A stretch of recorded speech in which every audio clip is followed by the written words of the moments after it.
Argentina fue un país que fue poblada por inmigrantes. ¿Cómo se vio reflejada aquí en nuestra región? Bueno, sí, efectivamente Argentina es uno de los países que mayor cantidad de flujo migratorio recibe, especialmente inmigración europea, que son netamente o prácticamente de españoles que vienen luego de la conquista, a lo cual hay que sumar la población de origen afrodescendiente. Pero a eso, en relación a la Primera Guerra Mundial y anterior a la Primera Guerra Mundial, al modelo agroexportador, van a llegar inmigrantes, en su mayoría italianos y españoles, que acá en la ciudad, en la región y en la ciudad de Río Tercero van a tener mucha presencia, a tal punto que en la década del 20 se van a conformar asociaciones, sociedades como la italiana o la española, que eso va a ser algo característico en la Argentina de todo el periodo, donde los inmigrantes van a conformar estas asociaciones buscando no perder la lengua, las tradiciones, las costumbres. La cuestión de la energía eléctrica, ¿cómo llega a la ciudad? Bueno, la cuestión de la energía eléctrica para la región, así hay que abordarlo.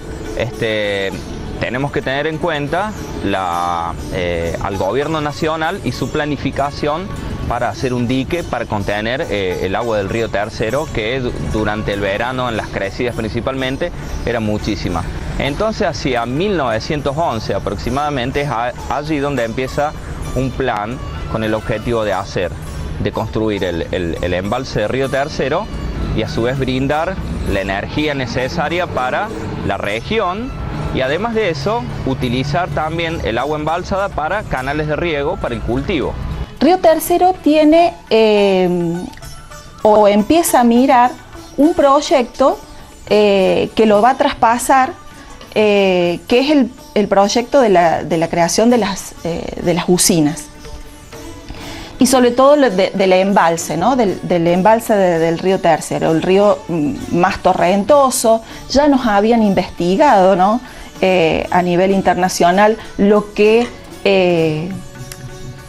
la potencia de ese río, ya lo habían los ingleses, estos muy hábiles, ya nos habían investigado y sabían que este río tenía una potencia importante. Entonces, ¿el Estado Nacional financia el dique? No, en realidad lo que hace el Estado argentino es conceder la obra de construcción en relación a la energía a una empresa inglesa, que va a ser la que va a construir la usina La Cascada, aquí en El Salto, para de esa manera brindar energía a esta región y energía para la construcción del dique de embalse. Este fue el lugar indicado porque iban a utilizar la cascada natural del río, ¿sí? La fuerza del agua, para poder generar la energía eléctrica.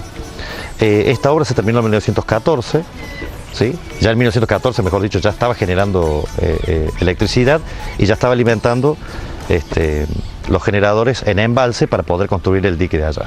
Y de esta forma se construye el dique de embalse. No, o sea, va a haber ciertos vaivenes políticos y económicos que van a hacer que recién en 1927 se retome la obra, que va a ser culminada hacia 1934, cuando se empiece a embalsar toda el agua y se inaugure. Y posteriormente va a venir la construcción de lo que es la segunda usina y la tercera usina. Río Tercero lo proveía de luz un privado, Salomón Rosenberg, que va a, digamos, la luz que proveía, y esto lo dicen mucha bibliografía de muchas personas que han estado en esa época y que lo retractan, era cara, deficiente, y también había una cuestión de vacío legal en cuanto a, bueno, era un privado que daba luz a ciertos vecinos y ahí se paraba todo. Pero siguen las dificultades para obtener entonces la energía eléctrica.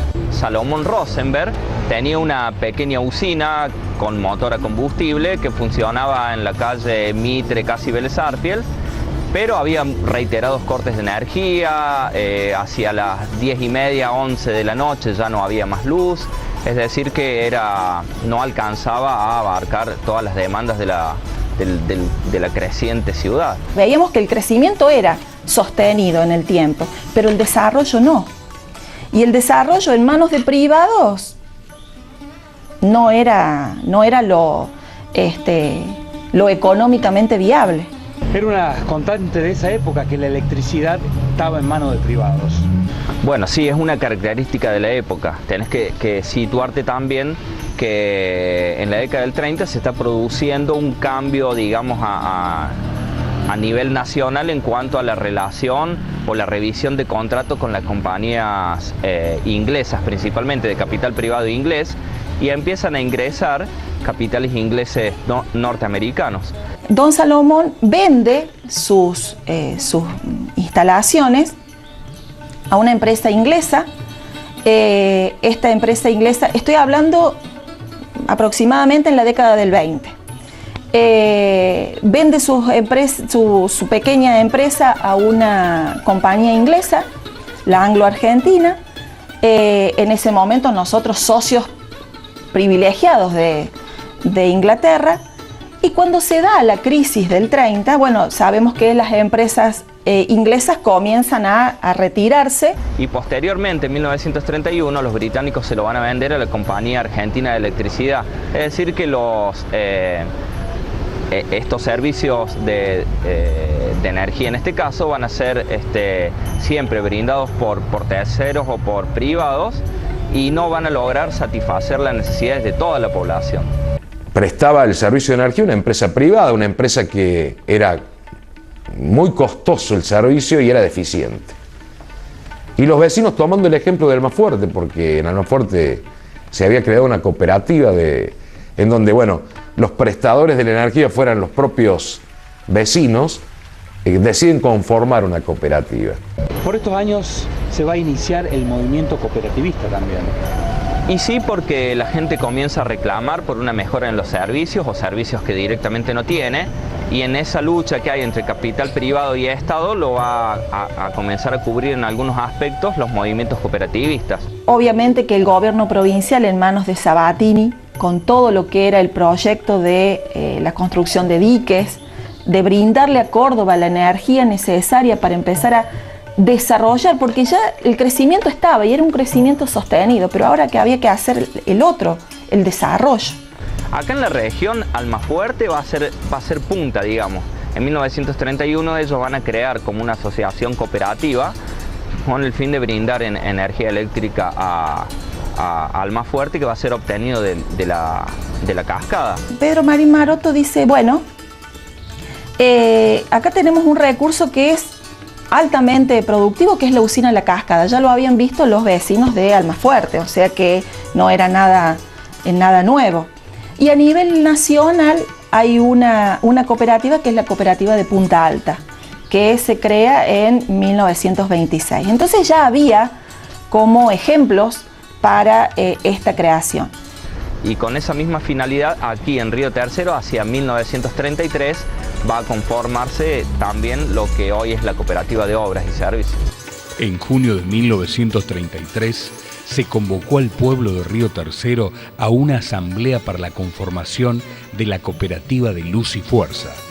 Se invita al vecindario de Río Tercero a la Asamblea General Constituyente de la Cooperativa de Luz y Fuerza Limitada, que tendrá lugar el sábado 1 de julio a las 15 horas.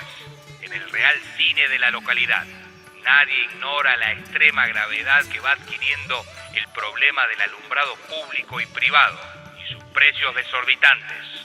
Las líneas alámbricas e instalaciones de lámparas y la corriente que suministra no reúne las condiciones técnicas reglamentarias.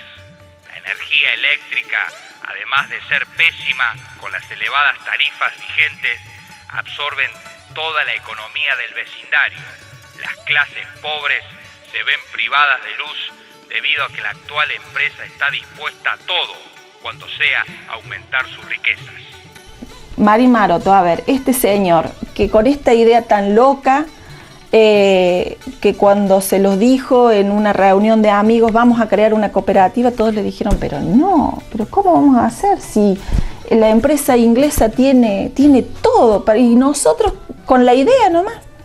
Entonces él empezó a hablar de la formación del capital social, o sea, hizo educación cooperativa a través de la acción. El acuerdo se hizo acá, en la oficina de mi abuelo, y don Victorio Abrile le vino a exigir, entre comillas, que él debía ser el presidente, porque mi abuelo había ofrecido todos los avales que exigía en ese momento la ley para la constitución de la cooperativa de energía. Y en aquel momento, cuando se hace la asamblea constitutiva de la cooperativa, quien propone como presidente de la cooperativa, de una nueva entidad en el pueblo que iba a ser un contrapeso de poder, quien propone como presidente de esa cooperativa, de esa nueva cooperativa, de esa nueva institución, a Pedro Marín Maroto, es Victorio Abrile. Su adversario político, su más fuerte adversario político, él es quien lo propone. Digo, hay una visión de asociativismo de resignar algo de lo mío en pos del conjunto. Yo me quisiera imaginar en ese momento ir vecino por vecino, de decir, ponga tantos pesos para crear, o sea, formar el capital, no solo económico, sino el social. ¿Usted se suma a esta idea? Yo me imagino que habrá algún vecino que le habrá dicho, pero este hombre está en sus cabales de decir, y bueno, y lo llevó adelante y creó. Y cuando uno recorre quiénes eran los primeros accionistas, se da cuenta de que los primeros accionistas eran los trabajadores. Realmente de esa forma se regaba día a día el suelo de este pueblo para que creciera, con esa gente, con ese criterio, con ese desprendimiento. A mí me vendió y en los escritos, porque no estaba su persona, en los escritos, este espíritu cooperativo. O sea, tenían todo por perder. O dejaban o lo hacían. Y lo empezaron a hacer. En la década del 30 fueron intendentes de la ciudad Clodomiro Bo, de 1930 a 1932, Victorio Abrile, desde 1932 al 36, Rafael Damicheli, del 36 al 40, JJ Mañasco asumirá en 1940. A nivel provincial, en 1936, Amadeo Sabatini se transformó en el gobernador por la Unión Cívica Radical. A nivel nacional, la década fue gobernado por presidentes conservadores: José Félix Oriburo de facto, Agustín P. Justo, Roberto Ortiz y Ramón Castillo, quien en 1943 fue derrocado por un golpe de Estado cívico-militar nacionalista. El mundo en 1939 era testigo del comienzo de la Segunda Guerra Mundial. La Argentina estaba a punto de comenzar a escribir otra página social, económica y política.